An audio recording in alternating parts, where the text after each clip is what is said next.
Em Mateus 12, 38 a 45, Jesus fala sobre o sinal de Jonas, porque alguns fariseus e mestres da lei pediram um sinal milagroso para Jesus.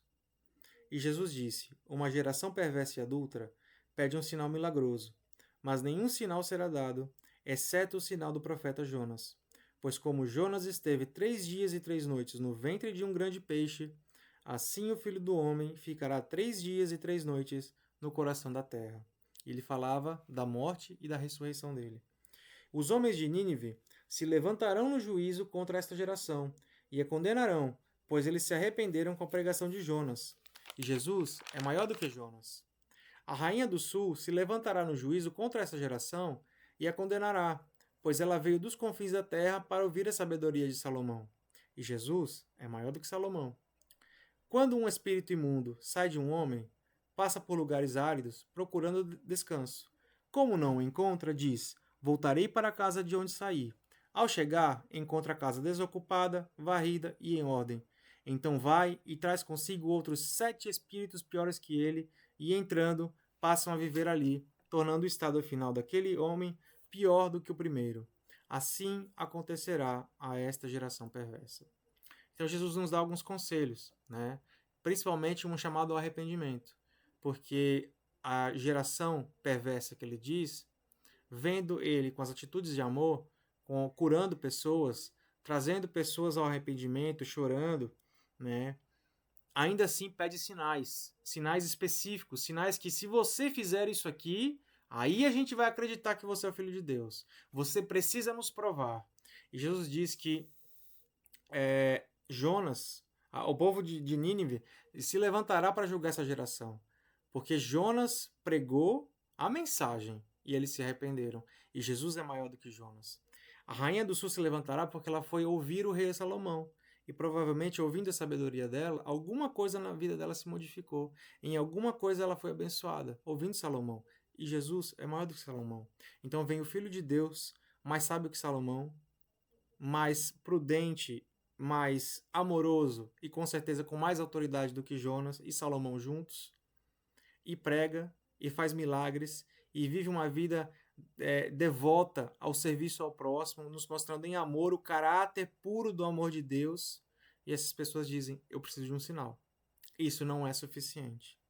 Então Jesus vai dizer que mesmo quando um espírito imundo sai de um homem que pensa dessa forma, um homem incrédulo, um homem com o coração empedrado, esse espírito imundo passa por lugares áridos e, como não encontra um descanso, diz: Vou voltar. Ele volta, encontra a casa varrida, ornamentada, e ele traz 7 piores. E o estado daquela pessoa se torna muito pior do que antes. Então, é um chamado ao nosso arrependimento, porque quando a gente passa uma necessidade, que a gente clama por Jesus, a gente clama pelas bênçãos de Deus, Deus nos cura. Mas se a gente não tomar cuidado, se a gente continuar com o coração empedrado, se a gente, depois da cura, depois de receber o Espírito Santo, depois de ouvir a palavra, ainda considerar o nosso coração empedrado, ainda tiver um olhar de julgamento, ainda pautar a nossa vida em interesses mundanos, em construir riquezas, na prosperidade que seja, sem um olhar de amor, dividir as riquezas com o próximo. Se você não viver uma vida dentro do Evangelho, ele está dizendo que é um risco de encontrarem a casa desocupada, desses espíritos irem lá e não encontrarem Jesus, o carnegão de Jesus dentro de você.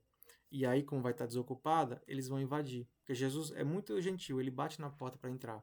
Esses espíritos imundos não. Eles invadem onde há legalidade. Então, ele está dizendo que são 8 novos, 7 piores do que aquele antigo, né? E eles passam a ver ali e o seu estado de pecado se torna pior do que antes do perdão que você tinha recebido, do que o tratamento que você tinha recebido, né? Porque houve um descaso. Porque aí esse espírito imundo trouxe muitos outros piores para tornar o seu estado pior, porque o objetivo dele é destruir sua vida. E ele diz que assim acontece com a geração perversa, que é incrédula, do coração empedrado. Então não serve também como uma reflexão que se você olha, a geração de Nínive, quase que a cidade foi destruída. Eles ouviram a pregação de Jonas, se arrependeram e a cidade foi salva. A rainha do sul foi até ouvir a sabedoria de Salomão. E hoje nós temos a palavra com o ensino de Jesus em Mateus, Marcos, Lucas, João. Nós temos a Bíblia e muitas vezes nós não lemos. Dizemos que cremos, mas não lemos. Se tirássemos 15 minutos por dia antes de dormir, a gente conseguia ler os ensinos de Mateus, Marcos, Lucas, João, como viveu Jesus, o que ele pregou, conseguir literal, mas a gente tem o coração empedrado. A gente hoje em dia, na igreja, a gente lê Mateus, Jesus dizendo assim: não ajunteis riquezas onde a traça corrói, onde o ladrão rouba. Juntem tesouros no céu. Então, você não tem que ser rico na terra. Você vai trabalhar, você vai ganhar dinheiro? Legal, mantenha-se, tenha um sustento. Legal, o que sobrou, doe. Ajude as pessoas, Deus te dá força para trabalhar. Viva uma vida de serviço ao próximo. Mas a igreja vem e diz: não é bem assim, você pode ser rico, contanto que seja generoso. Mas aí, se a gente for medir a nossa generosidade, a gente vai medir, né, pela que a necessidade que os outros trazem para a gente e a gente dando o resto. Estou fazendo um exemplo aqui, tá? Cada um avalie seu próprio coração e seu próprio proceder.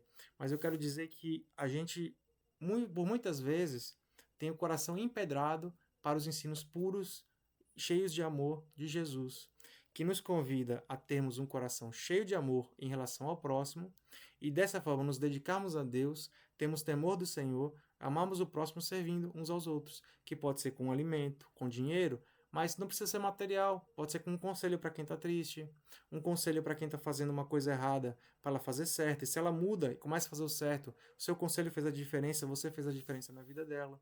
O convite de Jesus é amarmos. E para amarmos, a gente passa pelo processo de arrependimento. Porque a gente primeiro é consertado por Deus, para depois a gente agir no mundo. Então, onde é que não estamos deixando Deus nos consertar? Onde é que nós precisamos a perdoar quem nos fez mal e não conseguimos ainda forças para nos perdoar? Será que a gente consegue hoje orar e colocar diante de Deus as nossas necessidades? Que Ele já sabe quais são? Será que a gente consegue se entregar a Ele e dizer assim: Deus, eu estou disposto a ser trabalhado. Tu és o oleiro, eu sou o vaso. Trabalhe em mim, na minha vida, para que eu possa ser uma pessoa cheia de amor.